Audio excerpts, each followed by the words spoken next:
Oi, gente, tudo bem? Hoje a gente vai falar um pouquinho sobre um estudo que foi publicado em junho desse ano pelo grupo de pesquisa do Matthew Walker, tá? Ele é um cientista inglês, mas depois ele foi para os Estados Unidos e lá ele foi professor em Harvard e depois, em 2007, eu acho, ele foi para Berkeley, que é uma universidade na Califórnia, muito bem conceituada, e lá ele criou um grupo de trabalho sobre sono. Então hoje eu vou comentar um pouquinho um artigo, eu estava estudando o trabalho dele, caiu esse artigo aqui na minha busca, na minha revisão, e eu resolvi gravar esse vídeo para compartilhar com vocês um pouquinho das coisas que ele fala sobre as questões do sono e a nossa saúde e como isso pode influenciar a vida da mãe, a vida da criança e a relação entre os dois. Eu sou Renata Bermudes, seja bem-vinda ao meu canal e antes da gente continuar, faz o seguinte, curte o vídeo, clica para assinar o canal e no sininho para receber as notificações para você não perder mais nenhum conteúdo, tá bom? A minha história com o Matt Walker, né, começou quando caiu assim numa das minhas buscas um TED Talk que ele fez, acho que há pouco mais de um ano atrás, sobre a questão de sono e sobre a saúde. E ele trazia alguns dados muito impactantes, né? Como, por exemplo, o efeito que o sono pode ter no sistema cardiovascular, no sistema reprodutor, né? Como que cai a fertilidade, como que cai, por exemplo, a produção de testosterona nos homens que não dormem bem, como que cai a fertilidade das mulheres que não dormem bem. E um dado que foi assim que me vendeu a palestra dele foi ele falando que se percebe nos países que estão no verão, ele disse, conforme a gente vai entrando na primavera e as pessoas vão dormindo em média 1 hora a menos, que a gente tem um aumento de 24% nos infartos nesses países durante esse período e que há uma queda desses infartos novamente no outono conforme as noites vão ficando mais longas, né? E nós vamos tendo mais horas de sono. E isso me vendeu porque assim, a gente está numa fase que os dias estão ficando mais longos, nós estamos sem horário de verão esse ano pelo segundo ano, né? E aqui em casa tá acontecendo uma coisa que é assim, 4h30 da manhã os passarinhos, tem uma árvore aqui na frente, que eu adoro ficar observando os passarinhos, mas tem um monte de periquitinho cantando às 4h30 da manhã e eu acabo acordando porque eu sou muito da manhã. E aí eu fiquei olhando aqueles dados e disse, nossa, né, eu tô prejudicando muito a minha saúde também. Inclusive já estou adotando algumas estratégias para melhorar minha quantidade de sono. Mas aí, como eu sempre faço, quando eu vejo esses vídeos, assim, o TED já é um evento que já traz alguma credibilidade, né? Bem legal para as pessoas. Mas fui pesquisar o currículo dele e vi que ele é um grande, inclusive tem até um termo meio marqueteiro, assim, que chamam ele de guru do sono, né? Mas fui ver, o cara tem realmente uma linha de pesquisa muito legal. E comecei a ler os artigos dele. E acabei dando de cara com esse artigo que eu vou comentar hoje, que chama Perda de Sono e o Cérebro Socioemocional, em que ele traz uma revisão, não é ele, na verdade ele é um dos autores, né, mas o grupo dele traz uma luz sobre alguns problemas de saúde psiquiátrica que a gente tem e a questão da perda de sono, tá? Ele linka principalmente com questões de depressão, de ansiedade, mas não só com isso, né? Então eu vou comentar alguns dados desses estudos e vou trazer algumas conclusões que a gente pode tirar, porque muitas vezes a gente vai ver por aí que, e eu sempre brinco que desde que a gente está grávida a gente escuta, né? Aproveita para dormir agora, porque depois não vai dormir mais.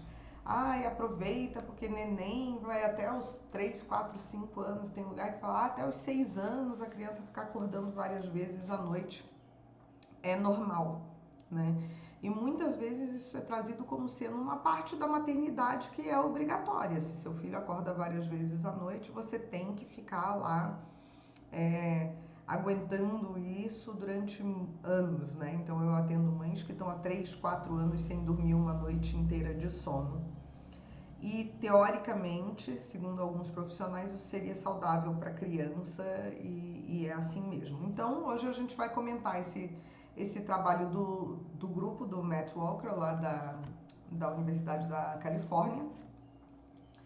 E a gente vai ver que não é bem assim, que inclusive essa privação de sono pode prejudicar a sua maternidade como um todo, até nas questões de você ter paciência com seu filho, de criar ele de uma forma mais amorosa. Se às vezes você está perdendo a paciência e gritando o tempo todo com as crianças, talvez esse seja o problema, ou não tendo paciência para brincar, tá? Então, vamos a alguns dados que ele traz aqui. Ele trata e que ele divide um dos setores desse estudo, né? Ele fala que ele chama de reação emocional básica. Tá? Dentro disso, ele mostra que as pessoas adultas que dormem menos do que 7 horas por noite têm maior volatilidade emocional, ou seja, você muda de humor com muito mais frequência do que as pessoas que dormem mais de 7 horas, o que pode gerar nas mães, e é muito comum, explosões de raiva. Eu ouço muito no consultório de eu sacudi o meu filho, Renata me ajuda porque eu sacudi o meu filho, eu tô com medo de fazer alguma coisa que possa realmente machucar, né, por causa disso. Ele fala que fica um humor menos positivo, então você tende a estar num pior humor, com menos paciência e uma irritabilidade maior, tá? Isso eles fizeram alguns estudos, isso foi encontrado tanto em pessoas que dormem menos de 7 horas por noite, como em pessoas que têm o sono interrompido diversas vezes. E olha só, ele cita um estudo que fala de adolescentes também, mas ele cita um estudo de crianças de 8 a 12 anos, que a redução de 1 hora de sono por noite já é suficiente para aumentar os seguintes sintomas: ansiedade, irritabilidade, confusão e problemas na regulação emocional. Tá? Quando a gente fala de regulação emocional, a gente está falando de uma parte do cérebro que chama de hipocampo, que é o responsável por ajudar a gente a manter o autocontrole, controlar as emoções, lidar com elas, né? Que inclusive eu sempre falo, sempre explico aqui, até os 5 anos de idade ele não está nem completamente formado, então por isso que a gente tem birras, crises de raiva das crianças e tal. Então, se você imagina que numa criança de 8 a 12 anos que já está com essa parte do cérebro funcional, né? Isso já é um problema, você imagina também num neném, né? Ou numa criança de 1, 2, 3 aninhos que ela ainda está desenvolvendo essa parte do cérebro e ela já começa a ter esse sono muito interrompido, porque com 1, 2 ou 3 anos já é para estar dormindo a noite toda. E eu atendo crianças que às vezes acordam 18 vezes por noite, né? A cada meia hora. E aí essas crianças acabam tendo um humor já pior durante o dia, um controle das emoções pior, e mais do que isso, muitas vezes elas crescem com isso, né? A gente cresce com uma dificuldade maior de lidar com essas questões, de conseguir manter o autocontrole e acaba muitas vezes rotulada. Tem algumas crianças que eu já atendi, por exemplo, um menininho que eu atendi uma vez que dormia mal e aí ele ia para a escola e na escola tinha muito caso de agressão dele nas outras crianças. Então ele batia, ele mordia, ele empurrava, sabe? E aí a gente conseguiu fazer um trabalho bem legal em casa e aí depois de uma semana, ele tinha 2 aninhos, tá? Depois de uma semana, 10 dias, o menino estava dormindo as sonecas que ele precisava, a soneca, né, que nessa idade era uma só, e estava dormindo mais cedo, porque antes ele ia dormir 10, 11 horas da noite, a gente estava conseguindo colocar ele às 8 da noite e dormindo a noite toda. Com isso, o humor dele melhorou bastante. Eu fui na escola algumas vezes fazer observações e a gente ver como é que ele estava lidando. Ele estava lidando muito melhor, mas meio que na escola já tinha criado aquilo de que ele tinha aquele comportamento. Então, uma das observações que eu fiz e depois tive que conversar com as professoras foi que ele estava brincando com um coleguinha, a professora estava de costas, e aí o outro coleguinha começou a bater nele, empurrar ele e tal, começou aquela gritaria, aquela confusão, e quando a professora virou, né, eu não vou falar o nome do menino, mas ela virou assim: fulaninho, eu já falei para você não fazer esse tipo de coisa. Então, quando às vezes a gente lida com essa parte de comportamento no começo da vida, a gente acaba criando rótulos que vão atrapalhar a criança por muito tempo, né? E quando a gente tem uma mãe que está cansada ao extremo e está tendo todos esses problemas de regulação, a gente já vai falar daqui a pouquinho, que eu vou entrar num outro item que ele traz, a gente pode ter também uma criação que não é a ideal, ou que não é o melhor que aquela mãe poderia fazer em condições de descanso, de tranquilidade, sabe? Eu acho que é sempre importante a gente cuidar de quem cuida e a gente ter a noção de que o que a gente está exigindo dessa mãe, dizendo para ela que ela tem que acordar 15 vezes por noite, vai também afetar essa criança, bem como a família toda, em níveis que a gente ainda não pensou, tá? Então eu vou falar um pouquinho agora de uma parte que eles fizeram de estudos sobre lideranças e líderes privados de sono. Então, uma parte, né, dos estudos que eles revisaram falou sobre líderes em locais de trabalho que declararam ter tido noites ruins de sono. Então, a própria pessoa declarou: hoje eu não dormi bem e tal, e aí eles foram avaliar. Tinham avaliado a pessoa numa situação em que ela tinha dormido bem e ela não dormindo tão bem, né? E aí eles chegaram à conclusão de que a supervisão abusiva é muito mais frequente quando as pessoas não dormiram o suficiente e que há uma predisposição maior, tá, para hostilidade e uma diminuição natural do carisma da pessoa, tá? Só que, por que eu estou trazendo isso aqui, né? Além de, claro, né, muitas mães trabalham fora, muitas mães lidam com outras pessoas no dia a dia, mas eu nem vou focar nisso, vamos focar nisso dentro de casa, né? Quando a gente está dentro, quando você tem uma irritabilidade maior, ou você se torna mais abusivo ou mais hostil no local de trabalho, isso também significa que você vai ser mais hostil e mais abusivo em todos os espaços da sua vida, né? Principalmente quando você tem uma criança pequena que está demandando atenção sua 24 horas por dia, tá, gente? Isso não é brincadeira. Muitas vezes, como vocês sabem, além das consultorias de sono, eu dou a consultoria de disciplina e muitas vezes a primeira coisa que a gente vai trabalhar quando a gente vai trabalhar disciplina, fazer um acompanhamento de disciplina, é melhorar o sono da família. Renata, mas o sono não importa. Mas o sono importa, porque nem você consegue disciplinar positivamente uma criança que está cansada, porque ela também vai estar mais hostil, e você imagina que o adulto ainda tem um certo filtro moral, embora uma das coisas que ele cite aqui é a falta de autocontrole emocional por causa da privação de sono. Mas você imagina a criança, que ainda é, por natureza, tá? Não é porque é criança assim, mas por natureza ainda muito egocêntrica, né? Porque ela mal percebe as próprias sensações e ela vai dizer que está preocupada com o que os outros estão sentindo. Então, se o adulto já não consegue manter o controle, sabendo que as outras pessoas dependem dele, sendo um líder, e piora essa relação, você imagina essa relação com a mãe, né?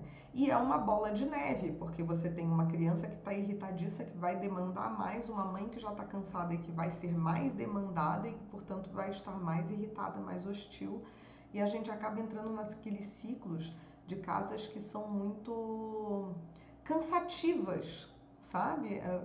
Tem muitas mães que relatam que é uma sensação de pisar em ovos ou de não curtir. Tem mãe que senta no consultório, uma mãe uma vez sentou assim na minha frente, e quando eu dei bom dia, ela soluçava de chorar, sabe? E se sentia muito culpada, porque ela não tinha prazer em ser mãe. Ela disse assim, olha, eu quis tanto meu filho, e hoje eu não quero mais, eu não gosto de estar com ele, eu não quero estar com ele. E numa primeira análise rasa, você pode dizer assim, ai, que mãe desnaturada, né? Porque como assim quis muito teu filho e agora não quer mais? Mas é porque é um cansaço sem descanso, um cansaço aí aqui emocional, 24 horas por dia, por muitos meses ou muitos anos. Então isso gera na pessoa um estado de estafa emocional que vai fazer com que ela realmente não tenha prazer naquelas atividades. Tá? E aí, depois que ela desabafou bastante, que ela chorou, botou para fora, porque às vezes falta também um ambiente seguro para isso. Aí, normalmente, eu recomendo também um acompanhamento psicológico, né? Porque é necessário quando a mãe está assim muito à flor da pele para ela se fortalecer. A gente traçou um planejamento de sono, melhorou o sono e depois, gente, a disciplina não é que ela se resolve sozinha, porque a gente tem que ter umas mudanças, sabe, de paradigmas, assim.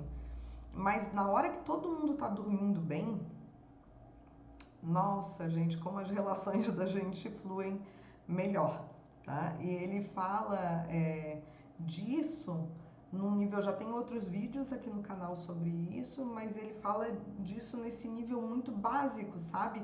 De avaliação. Então, por exemplo, um dos testes que eles fazem, e eu vou colocar aqui a figurinha para vocês, é pegar, por exemplo, rostos, para você determinar se o rosto é agressivo, se ele é ameaçador ou não, né? Se é neutro, não ameaçador ou ameaçador.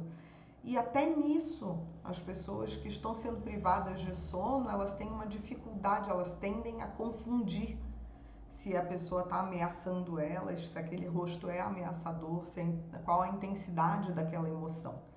E isso vai trazer uma consequência para toda a família.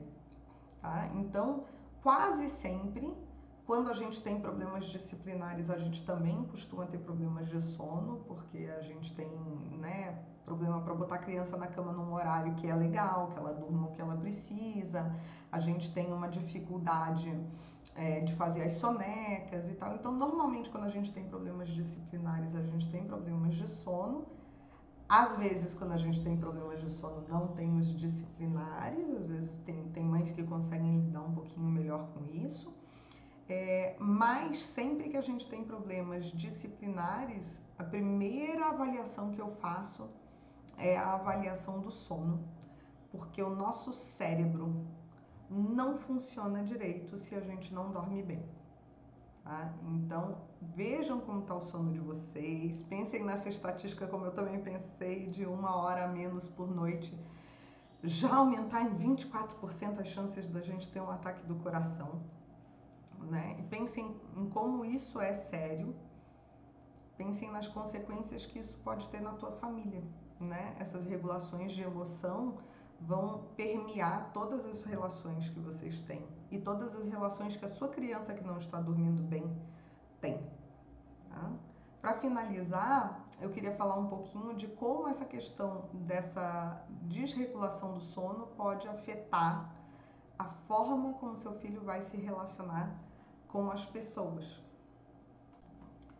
E aqui a gente tem uma inferência que não tem muita gente que faz esse link. Tá? Então a gente está falando de como essa privação de sono, essa interrupção, vai levar a mãe a ter um aumento nas chances de depressão, de ansiedade, de irritabilidade e volatilidade emocional. E se a gente for ver o impacto dessa depressão, dessa ansiedade, dessa volatilidade emocional, ela pode, esse impacto ele pode se propagar por toda a vida da criança, tá? Porque é com os pais que a criança aprende a se relacionar com as pessoas. Então, se você tem um pai, uma mãe que era muito agressivo, muito volátil, grita com as pessoas, ameaça, tá? Isso levando para um extremo. Então, uma pessoa que é abusiva e violenta, a gente já tem estudos muito antigos que vão mostrar, direcionar que a gente tende a entrar em relacionamentos parecidos com aqueles, porque a gente aprende que é dessa forma que a gente se relaciona. Estudos sobre bullying também mostram isso, que crianças que praticam bullying, em geral, são agredidas verbalmente, emocionalmente ou fisicamente mesmo em casa. E aí o ditado popular é assim, então ele não pode fazer com os pais, então ele faz com os outros. Não, é porque na verdade o exemplo de como a gente se relaciona com as pessoas vem dos nossos pais. E claro que a gente pode mudar isso depois, mas né, exige um esforço. Qualquer pessoa que já fez terapia sabe que exige um esforço bem grande você mudar a forma como essas relações são estruturadas na nossa cabeça desde cedo. Então eu sempre falo que é muito importante que os pais estejam emocionalmente saudáveis, ou se tratando, ou cuidando dessa parte emocional deles mesmos, para que as crianças tenham exemplos de reações de pessoas emocionalmente saudáveis ou que refletem sobre as suas decisões. Quando a gente está falando dos estudos, né, que esse grupo da Universidade da Califórnia faz, o que a gente está vendo é que uma mãe que está acordando a noite inteira, ela não está no melhor dela e ela não vai estar emocionalmente, psicológica e psiquiatricamente saudável na melhor posição que ela poderia estar para educar o filho, para dar exemplo, para lidar com todas as outras pessoas da vida dela, porque sim, todos os exemplos de relação que nós temos na nossa vida servirão de base para os nossos filhos criarem as próprias relações. Então, como eu sempre digo nas palestras, como eu sempre digo nos meus cursos, é muito importante que a gente use aqui a analogia da máscara de oxigênio nos aviões, né? Que dizem que quando você está com alguém, essa pessoa está precisando de ajuda, você bota a máscara primeiro em você. É evidente que um neném pequeno vai acordar 3, 4 vezes por noite para mamar. Ninguém está discutindo isso. E isso o nosso corpo já está programado para fazer. Prejudica, ainda assim prejudica. Tá? Tanto que todo mundo sabe que uma mulher no puerpério, ela está sensível emocionalmente, psicologicamente falando. Mas isso está previsto. Agora, o que a gente não precisa é ir além da necessidade do neném. Então, se o neném tem necessidade de se alimentar durante a noite, nós vamos fazer isso. Né? Ninguém está propondo que se deixe a criança passar fome porque a mãe precisa dormir. Não é isso. Mas o que eu vejo por aí são muitas crianças de 8, 9, 10 meses acordando 4, 5, 6 vezes por noite, o que não é o natural, não é o normal, e isso vai deixando as mães num estado de cansaço muito prolongado. E que, gente, deixa eu contar uma coisa para vocês, nós não recuperamos nunca mais. Tá? Não se recupera esse sono. Então, o que a gente tem que fazer para melhorar um pouco a sua saúde, para melhorar a imunidade, depois a gente vai fazer outros vídeos falando do efeito no aprendizado, na imunidade, tá? Para que você viva melhor, é importante que você comece a mudar os padrões de sono agora. E para que seu filho viva melhor também, se já é prejudicial para um adulto dormir menos do que ele precisa, imagine para uma criança em desenvolvimento, o que isso vai fazer com o cérebro dela, com o coraçãozinho dela, com todo o organismo dela, tá? Então, para terminar assim com uma frase que ele mesmo falou nessa palestra dele, né? Que eu ouvi e que me marcou muito, ele diz assim, mais sono significa literalmente mais vida. Se cuidem, porque a saúde de vocês também é muito importante para os seus filhos. Um beijo e até o próximo.